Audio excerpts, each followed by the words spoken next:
வினேஷ் போகத் மேல்முறையீடு தொடர்பான வழக்கில் தீர்ப்பானது மீண்டும் தள்ளி வைக்கப்பட்டிருக்கிறது. இன்று தீர்ப்பு வெளியாகும் என கூறப்பட்டிருந்த நிலையில் மீண்டும் தள்ளி வைக்கப்பட்டிருக்கிறது.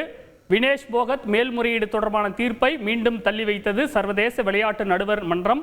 கூடுதல் விவரங்களை செய்தியாளர் பாலாஜி வழங்க கேட்கலாம்.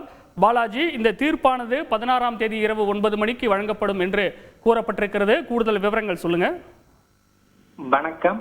பாரிஸ் ஒலிம்பிக் மல்யுத்த போட்டியில் தகுதி நீக்கம் செய்யப்பட்டதை எதிர்த்து இந்திய மல்யுத்த வீராங்கனை வினேஷ் போகத் தொடர்ந்த மேல்முறையீடு வழக்கு தொடர்பான தீர்ப்பு மீண்டும் தள்ளி வைக்கப்பட்டிருக்கிறது.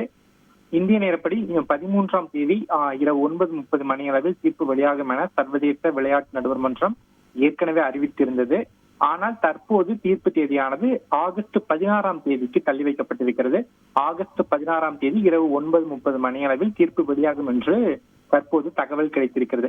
குறிப்பாக பார்த்தோம் என்றால் வினேஷ் போகத் தீர்ப்பை ஒலிம்பிக் முடிவதற்குள் அறிவிப்பதாக ஏற்கனவே நடுவர் மன்றம் தெரிவித்திருந்தது. ஆனால் ஒலிம்பிக் முடிவதற்குள் அறிவிக்கப்படவில்லை. இதனையடுத்து ஆகஸ்ட் 11ஆம் தேதி அறிவிக்கப்படும் என்று ஒரு அறிவிப்பு வெளியாகிருந்தது. தொடர்ந்து ஆகஸ்ட் 13ஆம் தேதி அறிவிக்கப்படும் என்றும் அறிவிப்பு வெளியாகின்ற சூழலில் தற்போது இந்த தீர்ப்பு தேதியை மீண்டும் தள்ளி வைத்து நடுவர் மன்றம் அறிவிப்பு வெளியிட்டுள்ளது. இதனால் தீர்ப்பு வழங்குவதில் என்ன குழப்பம் இருக்கிறது என்று உறுதிப்படுத்தப்பட்ட தகவல்கள் இதுவரை கிடைக்கவில்லை. என்றாலும் ஒட்டுமொத்த இந்தியாவும் வினேஷ் போகத்துக்கு வெள்ளி பதக்கம் கிடைக்கும் என்ற பெரும் எதிர்பார்ப்பு இருக்கும் சூழலில் தற்போது மீண்டும் தீர்ப்பு தள்ளி வைக்கப்பட்டிருக்கிறது.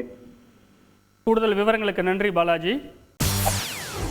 செய்திகளை உடனுக்குடன் தெரிந்து கொள்ள உடனே சப்ஸ்கிரைப் பண்ணுங்க.